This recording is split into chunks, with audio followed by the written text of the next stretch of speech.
अपनी कथा बंद करो। नाम लिखो जाने का कथा ही सुनते हैं, बात नहीं करते। शुरुआत में तो सुनी तो पूरी तरह समझ में नहीं है, ये ध्यान रखना। आज भक्तों बड़ी कृपा हुई है गुरु गोरक्षनाथ भगवान की, गोगा जी की, जो कि हमारे और तुम्हारे बीच में गोगा जी महाराज का पावन ज्योति जागरण शुरुआत हुआ है। कहते हैं भक्तों कि बिना भगवान की मर्जी से कुछ भी संभव नहीं है। यदि भगवान की इच्छा नहीं है तो हम भगवान के नाम की 2 अगरबत्तियां भी नहीं लगा सकते हैं।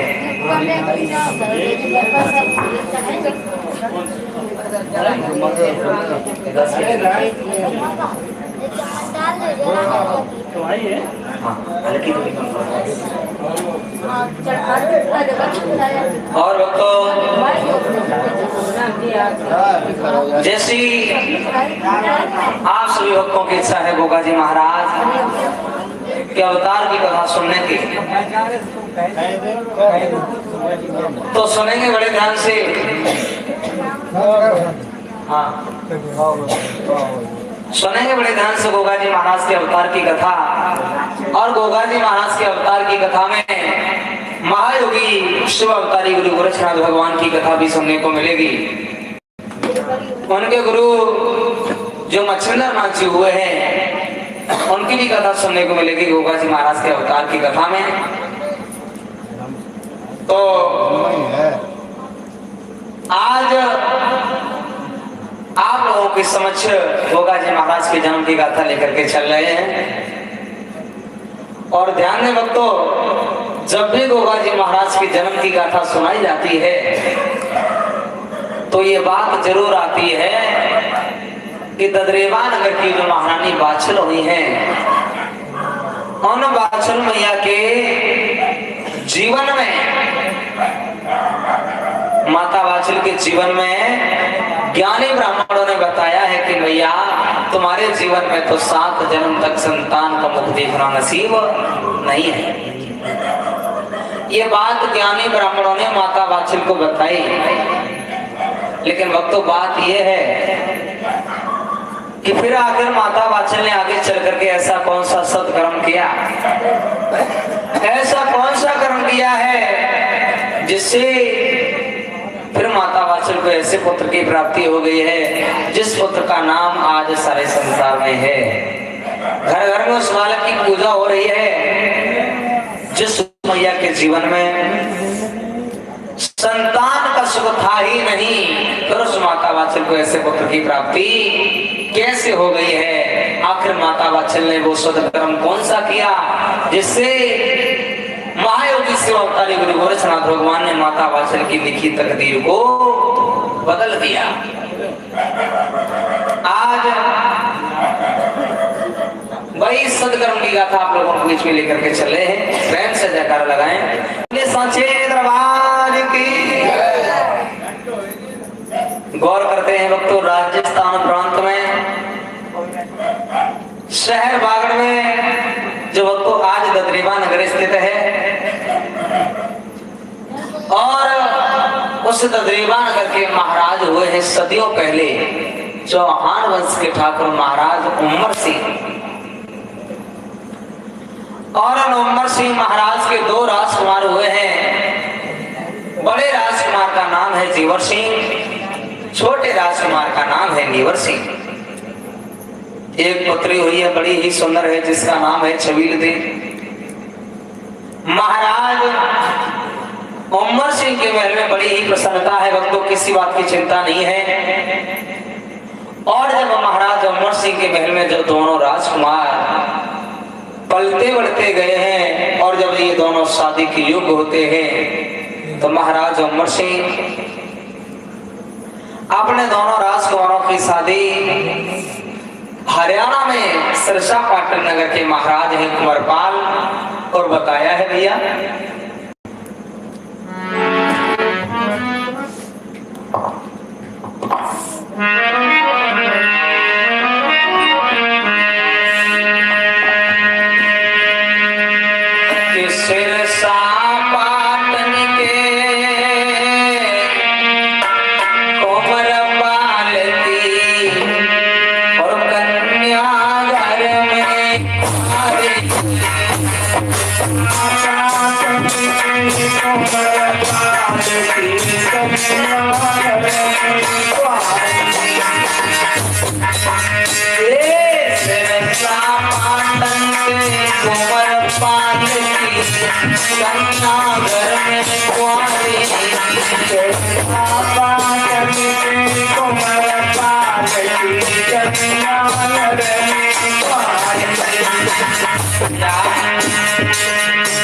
महाराज उमर सिंह ने अपने दोनों राजकुमारों की शादी सिरसा पाटन के महाराज हैं कुंवरपाल और उन महाराज कुंवरपाल की 3 बेटी हैं, बड़ी ही सुंदर हैं और भैया उनके नाम भी बताए।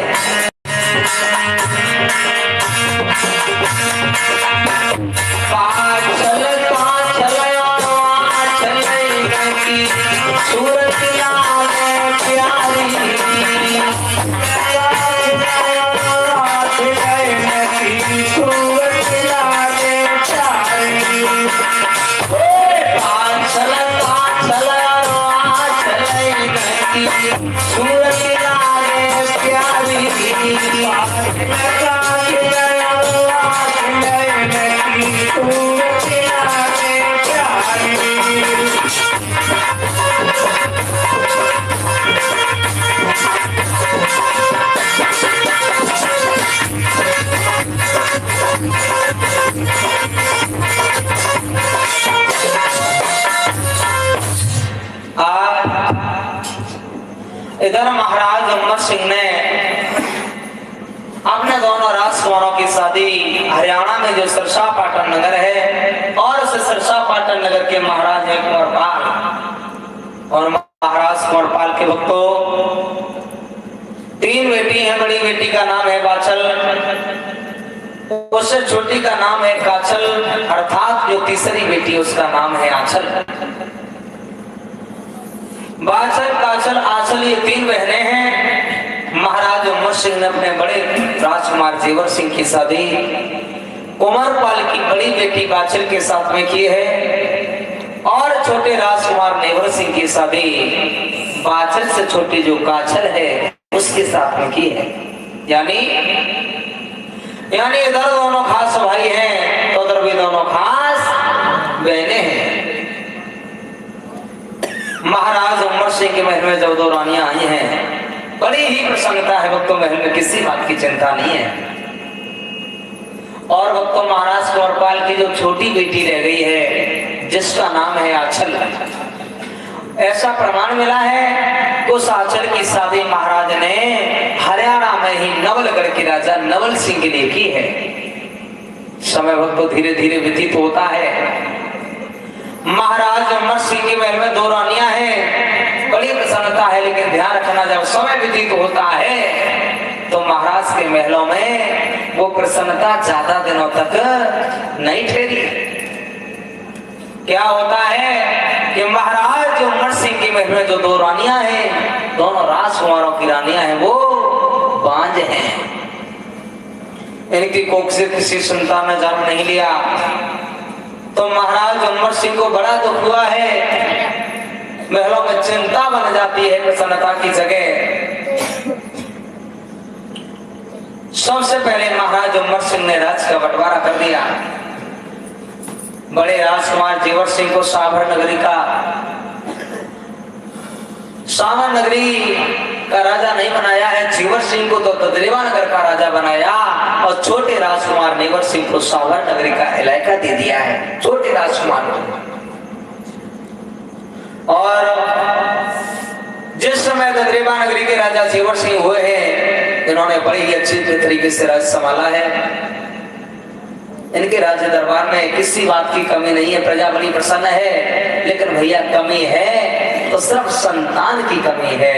दरबार में राजा जेवर सिंह जाते हैं, राज्य तो चलाते हैं, लेकिन भक्तों राज्य चलाने में वो मन नहीं लगता, वो जी नहीं लगता। बस मन में एक चिंता लगी है कि मैंने ऐसा क्या पाप कर दिया है जिससे मेरी रानी बादशाह के अभी तक कोई संतान पैदा नहीं हो रही है।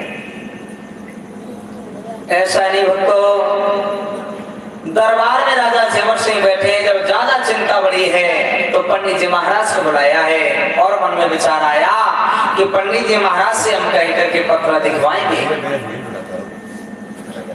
और हम जानेंगे कि आखिर हमने ऐसा कौन सा पाप कर दिया है जिससे मुझे अभी तक संतान का मुक्ति होना नसीब नहीं हुआ। पंडित जी महाराज को बुलाया और कहा है तो आज पंडित जी महाराज पत्र देखने लगे हैं। राजा जेवर सिंह के दरबार में बैठे देख रहे हैं कि राजा जेवर सिंह की रानी वाचल अब भगवान क्यों है, क्या कारण है। कैसे देखा है भैया,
पंडित जी महाराज पत्रा देख रहे हैं, गणेश लगा रहे हैं। काफी देर हो गई। राजा जेवर सिंह दरबार में बैठे थे, कहने लगे पंडित जी महाराज कहिए राजा। अरे तुम्हारे कुछ समझ में आ रहा है कि नहीं आ रहा है? अरे महाराज समझ में आ रहा है, कोई काम करो। देखा है पंडित जी महाराज ने तो भैया हुआ क्या, बड़े बड़े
आज राजा जेवर सिंह से कहा है पंडित जी महाराज ने देख करके, हे महाराज आप संतान के बारे में जानना चाहते हैं। अरे आप संतान के बारे में जानना चाहते हैं, लेकिन आप संतान के बारे में ना जानो तो ज्यादा अच्छा रहेगा। राजा जेवर सिंह कहने लगे ऐसी क्या बात बताइए मुझे। आज उसी समय पंडित जी महाराज जो हैं कहने लगे राजन तुम संतान के बारे में जानना चाहते हो तो सुनिए, नहीं मानते हो तो हम तुम्हें बता रहे हैं। कहा कि तेरे भाग्य में ना है महाराज, कि तेरे भाग्य में ना है कन्हैया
हैं, लेकिन आपके जीवन में तो 7 जन्म तक संतान का मुख देखना नसीब नहीं है।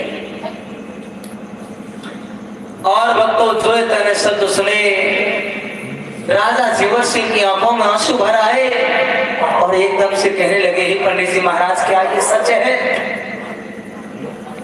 बताया कि महाराज ये बिल्कुल सत्य है कि आपके जीवन में संतान का सुख नहीं है। पंडित जी महाराज से पूछा है राजा ने, कहा है कि आखिर इसका कारण क्या है? इसका कारण क्या है जो आप कह रहे हैं कि 7 जन्म तक संतान का मुख देखना नसीब नहीं होगा? पंडित जी महाराज ने बताया, राजन तुम्हें श्राप लगा हुआ है और तुम्हें ही नहीं, तुम्हारी रानी जो बाछल है उनको भी श्राप लगा है कि तुम दोनों को कभी भी 7 जन्म तक संतान का मुख देखना नसीब नहीं हो सकता।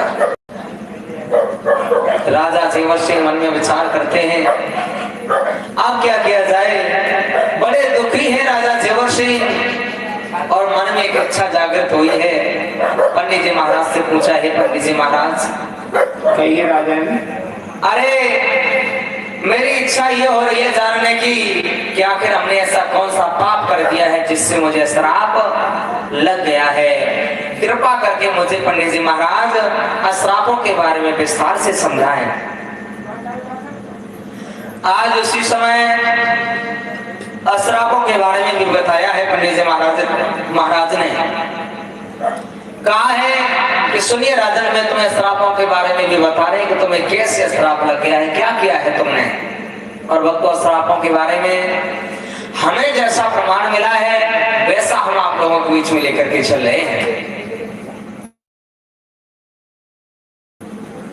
पंडित जी महाराज कहने लगे, हे राजा जेवर सिंह, आपकी रानी जो बाछल है वो पूर्व जन्म में एक माली की लड़की थी। पूर्व जन्म में एक माली की लड़की थी और जब बाग में वो घूमने के लिए गई तो इस लड़के ने कबूतरी के 4 बच्चों को मार दिया। और जब वो कबूतरी अपने बच्चों के पास में आई है, अपने बच्चों को मार दिया। अरे तूने मेरे 4 बच्चों को मार दिया तो जो मेरा श्राप है तुझे भी 7 जन्म तक संतान का मुख देखना नसीब नहीं होगा। और बताया है कि हे महाराज, ऐसे ही तुम्हें श्राप लगा है। आप पूर्व जन्म में राजकुमार के रूप में जब शिकार खेलने के लिए वन में गए तो राजन रास्ते में तुम्हें एक हिरणी मिली, उससे देख करके तुमने बाण चला दिया, मन में विचार नहीं किया, उसे देखा नहीं सही तरीके से। वो हिरणी गर्भ अवस्था में थी, बाण लगते ही वो जमीन पर गड़ जाती है, गिड़गिड़ाने लगी है।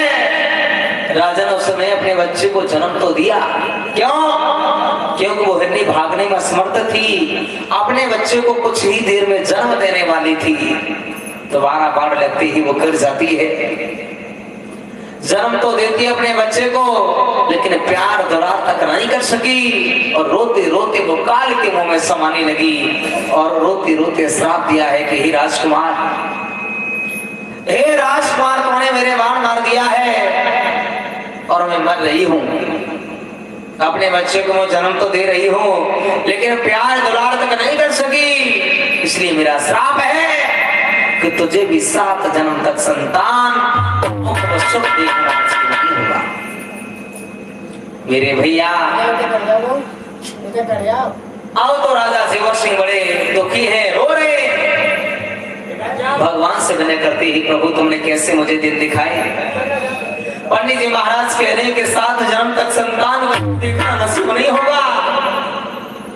क्या भला इस दत्रेवा नगरी का राज का संचालन करने वाला सच में आगे कोई पैदा नहीं होगा? आंखों में आंसू झलक आए, रो रहे हैं राजा जेवर सिंह। मन में विचार करते ही, प्रभु तुमने मुझे राजा बना दिया, कितना सुंदर जीवन दिया, लेकिन एक फूल ऐसा दे दिया जो कभी खिलने वाला नहीं है। पंडित जी महाराज आगे बढ़े, देखा महाराज रो रहे हैं। पंडित जी महाराज समझाने लगे, राजन तुम रो रहे हो लेकिन ध्यान रखना कैसे रोने धोने से कोई काम नहीं बनेगा। क्यों? क्योंकि महाराज आपने कर्म किया है और कर्म का तो फल भोगना ही पड़ेगा। और भक्तों ये बात बिल्कुल सत्य है कि जो व्यक्ति जैसा कर्म करता है उसे वैसा ही फल भोगना पड़ता है। आज पंडित जी महाराज समझाने लगे। कहा है राजन, सुनिए। कहा कि भला कर भला होगा, बुरा कर बुरा होगा,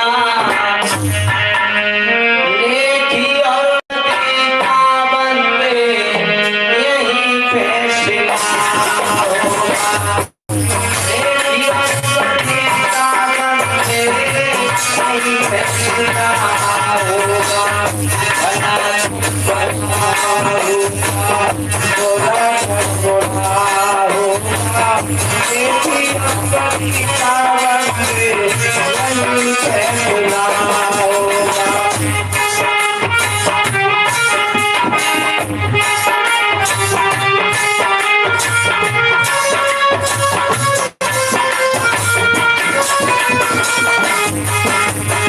बताया है, कहा है कि भला कर भला होगा, बुरा कर बुरा होगा, नेकी और बदी का बंदे यही फैसला होगा। और बताया महाराज, कर्म कर चुके हो राजन, अब क्यों पछताते हो, करने का फल भोगोगे फिर फल भोगते हो।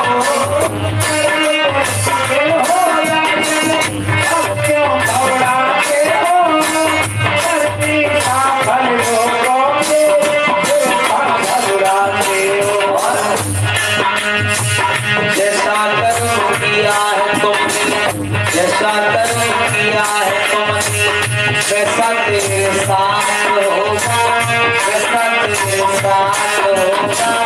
देखिए का बंदे नहीं फैसला होगा, देखिए का बंदे नहीं फैसला होगा।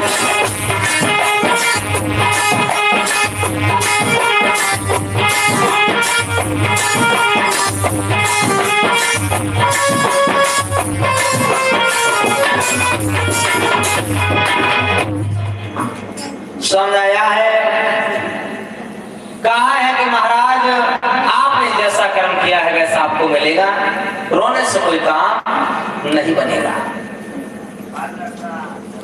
भक्तों, आज जरा राजा जेवर सिंह रो रहे हैं, दरबार में बैठे हैं चिंता में। अच्छा, राजा जेवर सिंह दरबार में दुखी है तो महलों में भी रानी बाचल जो है वो हमेशा वो भी दुखी रहती है, चिंता में रहती है कि मैं अपने महाराज को खुश ना कर सकी, मैं अभागिन अपने कोख से एक नन्हा मुन्ना बालक पैदा ना कर सकी। रानी बाचल जो है बड़ी दुखी रहती है। उसी दिन रानी ने विचार किया कि दरबार से मैं महाराज को महल में बुलाऊं। और भक्तों, रानी बाचल जो है अपने महाराज से कुछ बात करना चाहती है। बांदी को पास में बुलाया और कहा है कि हे बांदी, तुम दरबार के लिए चली जाओ और मेरे महाराज को महल में बुला लाओ। बांदी ने वक्त तो देर नहीं लगाई, क्या किया है?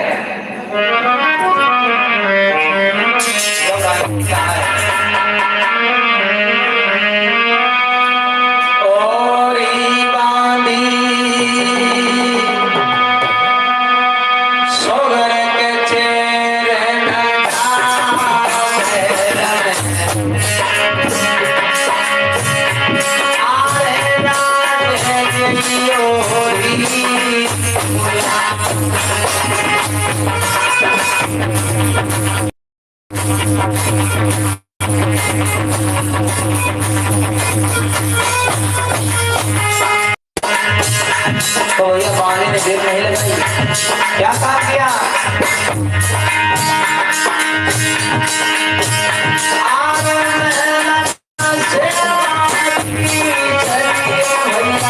रही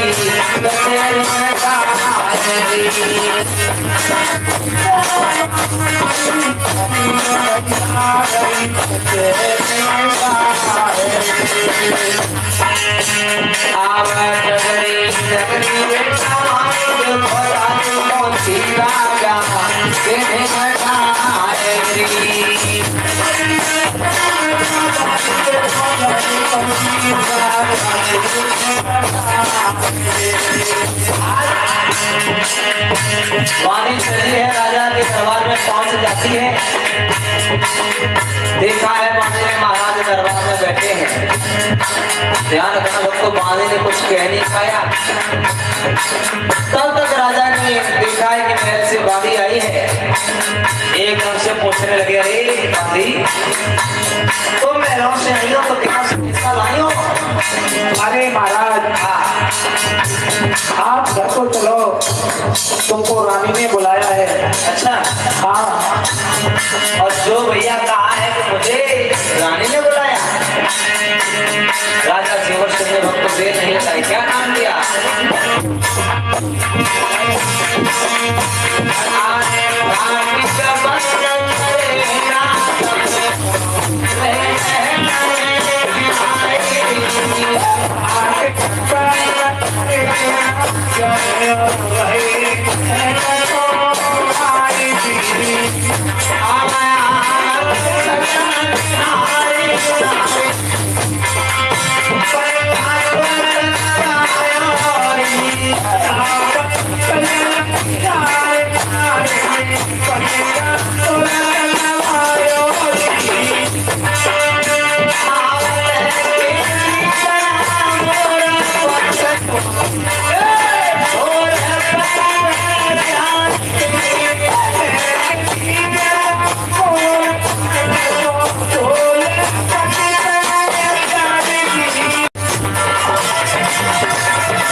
जेवर सिंह जो है बांधे के कहने पर महल में आए हैं रानी बाछल के पास।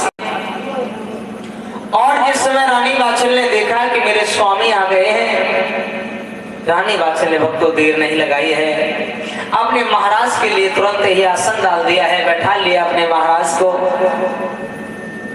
और रानी बाछल उसी समय पानी लेकर के आई है। जैसे ही महाराज को पानी देने के लिए आगे बढ़ी, एकदम से रानी बाछल की दृष्टि महाराज के चेहरे पर पड़ जाती है। देखा है मेरे महाराज उदास हैं, दुखी हैं, और अपने पति को जब उदास देखा है भक्तों, ऐसा ही नहीं, रानी बाछल समझ गई, मन में विचार करने लगी है कि हमें तो ऐसा लग रहा है कि आज मेरे महाराज किसी बड़े दुख से दुखी हैं। रानी बाछल बड़ी होशियार थी, विचार करती है उदास होने का कारण महाराज को मैं पहले नहीं पूछूंगी। क्यों? क्योंकि न जाने क्या बात हो, पहले मैं महाराज को भोजन कराऊंगी, उसके बाद में पूछूंगी महाराज आप इतने ज्यादा क्यों दुखी हो, क्यों रो रहे हो। आज रानी बाछल महाराज के लिए भोजन लेके आई हैं, सामने भोजन रखा है। रानी बाछल हाथ जोड़ के कहती है महाराज आप भोजन करिए, आप भोजन करिए, लेकिन ध्यान रखना भक्तों, राजा जेवर सिंह की इच्छा नहीं हो रही है भोजन करने की। सामने भोजन रखा है, मन में विचार करते हैं कि हे भगवान आज मेरे कोई नन्हा मुन्ना बालक होता तो मेरे साथ में बैठ करके भोजन करता होता। रानी बाछल के बार बार कहने पर राजा ने मन में विचार किया कि यदि मैंने भोजन न किया तो मेरे दुखी होने का कारण रानी बाछल जानने की कोशिश करेंगी। और भक्तों, राजा जेवर सिंह जो है अपना दुख रानी बाछल को नहीं बताना चाहते हैं। क्यों? क्योंकि वो जानते हैं कि यदि मैंने दुख अपना रानी बाछल को बता दिया तो जिस तरीके से हम दुखी हैं उसी तरीके से मेरी रानी भी दुखी हो जाएगी। अपना दुख रानी बाछल को नहीं बताना चाहते हैं। भगवान को भोग लगाया है सबसे पहले, और जैसे भगवान को भोग लगाया एकदम से भगवान का नाम लेते ही पुत्र की जब ज्यादा याद आई है तो राजा जेवर सिंह की आंखों में आंसू भर आए, रोने लगे हैं। जैसे ही महारानी वाचिल ने देखा कि मेरे महाराज की आंखों में आंसू, एकदम से भक्तों आगे बढ़ी हैं। एकदम से महारानी वाचल आगे बढ़ी, हाथ जोड़ के खड़ी हो गई और कहने लगी, हे महाराज, हे स्वामी, ये मैं क्या देख रही हूँ? आप भोजन नहीं कर रहे हैं, आप भोजन नहीं कर रहे हैं, आपकी आंखों में आंसू हैं, क्या दुख है महाराज? अरे रानी, हाँ, हमारे दुख का कारण मत पूछिए। क्यों? अगर हम अपने दुख का कारण तुम्हें बता देंगे, हाँ, तो हो सकते जिस तरीके से हम उदास हैं उसी तरीके से रानी आप हो जाओगी, मत पूछिए। अच्छा, हाँ। राजा जेवर सिंह से कहा है कि तुम अपना दुख बताइए, क्या बात है? राजा जेवर सिंह कहने लगे, हे रानी, तुम मेरा दुख जानने की कोशिश मत करिए। क्यों?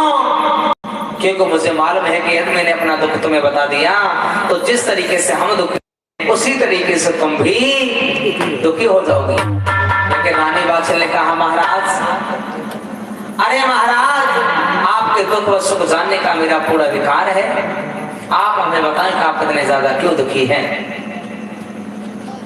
और जब भैया ने शब्द सुने हैं तो राजा जेवर सिंह बताने लगे हैं, कहते हैं, रानी, वैसे तो कोई दुख नहीं है, दरबार में प्रजा सब प्रसन्न है, लेकिन दुख और मुझे चिंता सिर्फ एक ही है कि अभी तक तुम्हारी कोख से किसी नन्हा मुन्ना बालक ने जन्म नहीं लिया है, वर्षें बीती तो हो गई हैं। और जो भक्तों इतने शब्द सुने हैं कि महाराज, मेरे संतान की चाहत में इतने ज्यादा दुखी है। अच्छा भैया, संतान होने से तो रानी बादशाह भी दुखी थी, और जब दोनों का दुख एक मिलता है, अब तो भैया राजा जेवर सिंह भी रो रहे हैं, रानी बादशाह भी रो रही है,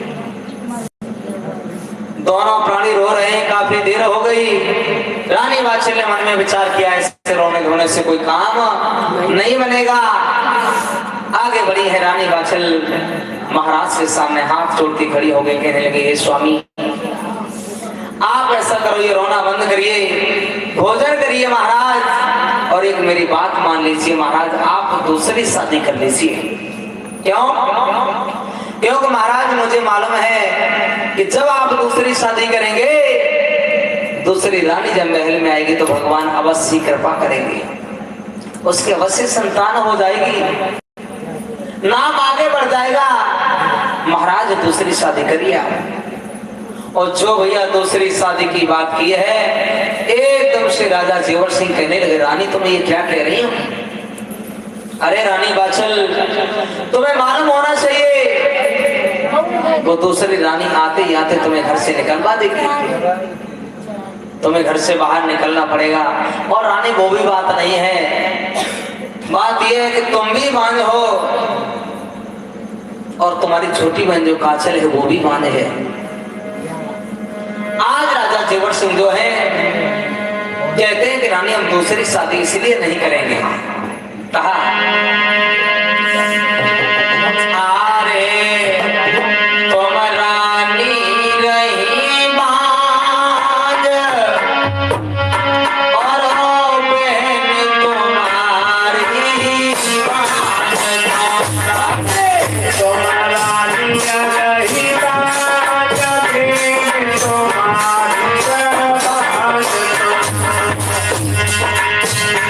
अरे तुम भी बांध हो और तुम्हारी छोटी बहन जो काजल है वो भी बांध है, जो मेरे छोटे भाई जेवर सिंह के लिए बेवाई है, और तुम दूसरी शादी की बात करती हो। तो सुनिए,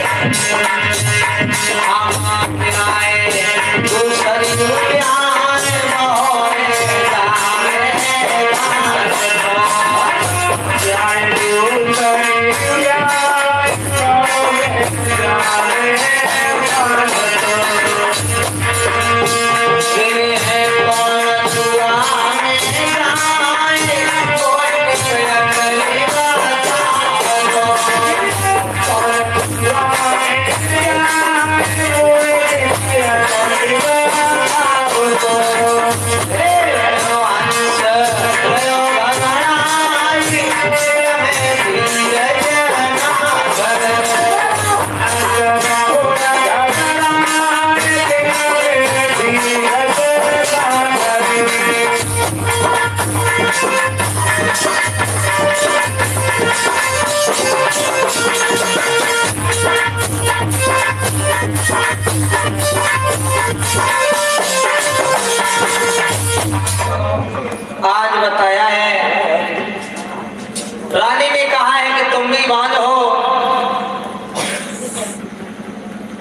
रानी सिखाए कि तुम भी बांझ हो, तुम्हारी छोटी बहन जो काजल है वो भी बांझ है, और रानी तुम दूसरी शादी की बात कर रही हो। ठीक है रानी, जैसे हमने दूसरी शादी कर भी ली और वो भी रानी बांझ रहेगी तो हम क्या करेंगे?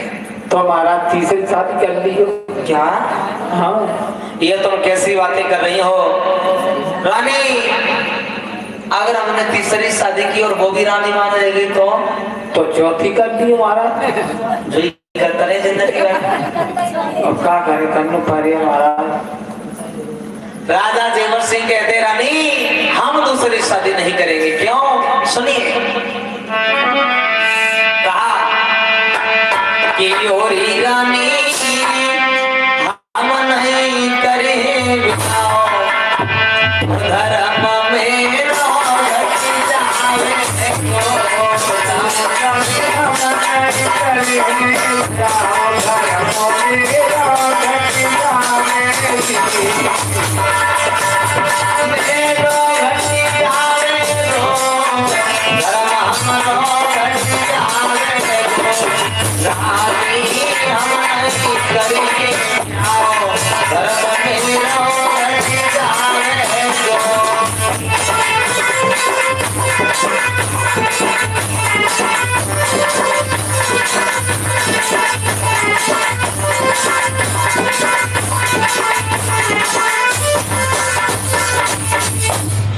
जवाब दिया है, कहा है कि रानी हम दूसरी शादी नहीं करेंगे। इधर भक्तो राजा रानी दोनों प्राणी महलों में दुखी हैं। दरबार में पंडित जी महाराज ने मन में विचार किया कि बांध आई थी मांस को अचानक बोला कि लेके न जाने क्या हुआ हो, हमें चल के देखना चाहिए। महल में जब पंडित जी महाराज आए, राजा जेवर सिंह को रोते हुए देखा तो रोने का कारण तुरंत तो समझ जाते हैं राजा जेवर सिंह का। तुरंत ही पंडित जी महाराज आगे बढ़े, कहने लगे हे महाराज, हे राजा जेवर सिंह जी, आप रो रहे हो लेकिन मुझे मालूम है कि तुम क्यों रो रहे हो, और ध्यान रखना ऐसे रोने धोने से कोई काम भी बनने वाला नहीं है। आप ऐसा करो, मुझे मालूम है कि तुम संतान की चाहत में दुखी हो, लेकिन ऐसे रोने धोने से कोई काम नहीं बनेगा। आप ऐसा करो, कुछ धर्म कर्म करिए। महाराज का धर्म कर्म करें? ज्यादा यदि ना हो सके तो आप ऐसा करो, 9 वृक्ष लगवाओ, नवग्रह पूजन करवाओ, जिससे घर में सुख शांति आए। अरे पंडित जी महाराज, हाँ आप 9 वृक्ष की बात करते हो? हाँ, आप बताओ तो मैं 9 लाख का बाग लगवा दे। अच्छा हाँ। राजा जेवर सिंह कहने लगे पंडित जी महाराज, तुम्हें मालूम होना चाहिए तुम किससे बात कर रहे हो? हैं? मैं राजा हूँ, श्रेष्ठ हूँ। 9 वृक्ष लगवा करके नवग्रह पूजन करवाएंगे, लोग क्या कहेंगे? हैं? आप कहो तो हम एक 9 लाख के बाग का भी निर्माण कर देंगे, लेकिन उससे होगा क्या?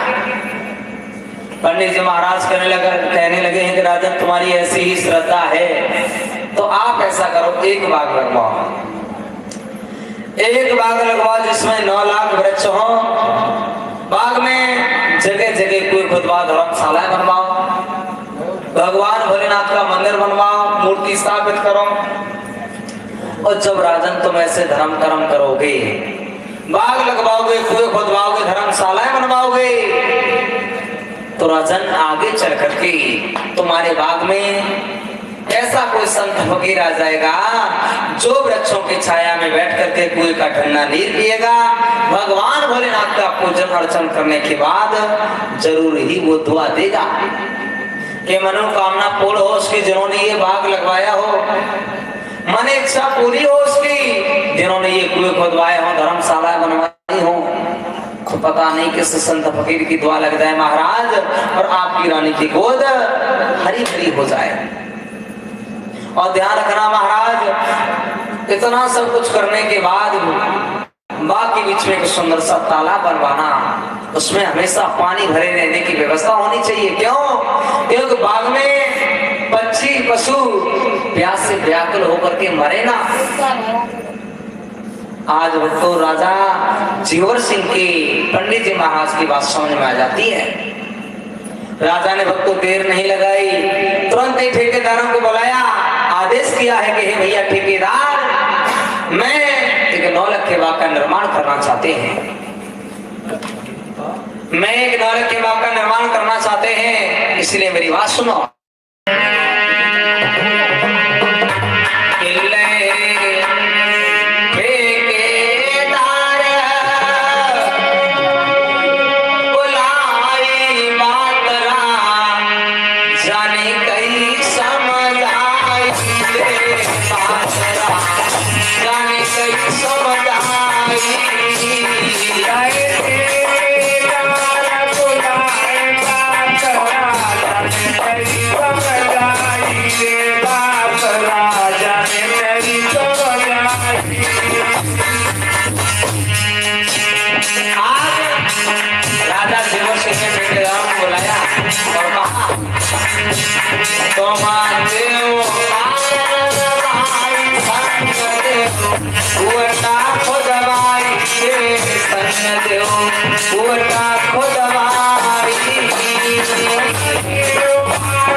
ठेकेदारों से कहा भैया बात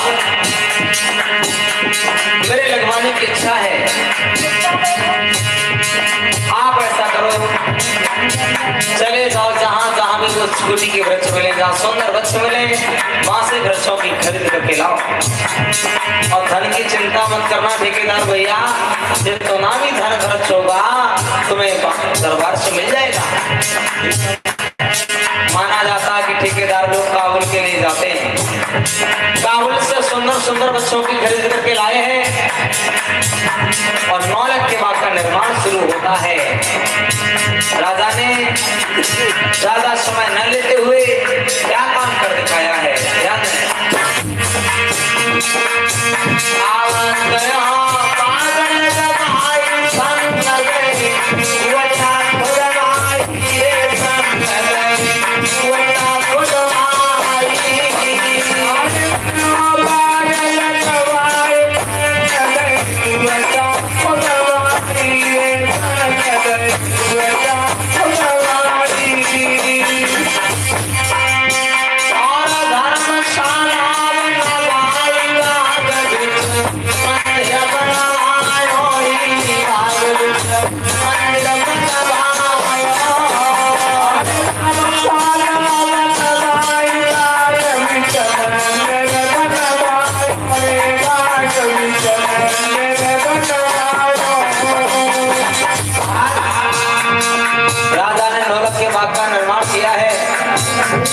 और 9 लाख के बाग का निर्माण होने के बाद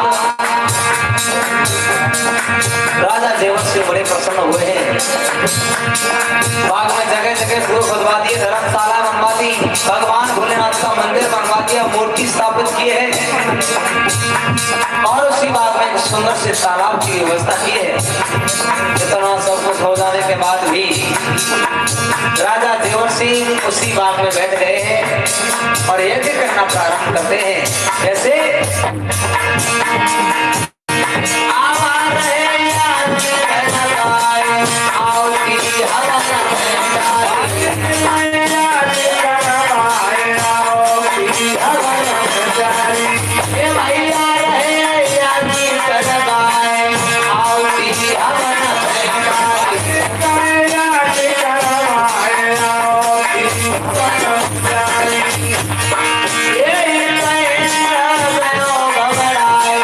सोच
बस थोड़ा बहुत। बारिश हो जाती अच्छा क्या हो जाए? बारिश हो जाती है टमाटो वाले। हाँ नींद लगी हुई है। अरे का अच्छा महाराज आइए बाबा जी, बाबा जी आइए, बाबा जी आइए थोड़ा और सवेरे तो कोशिश करो आए तो सही जब बोले हो तो। नहीं तो आप कहता नाम एक बात पूछे चाँद, एक बात पूछे चाँद महाराज, एक बात पूछे चाँद महाराज। 14 तारीख को हमने जोत बजवाई, हम लोगों की रात का, हम लोगों की रात सूरज का नाम है। बाबा जी को पूछ बताओ जो तुम्हारी जगी या नहीं जगी। तो हमारा हम बाबा जी आइए पूछिए।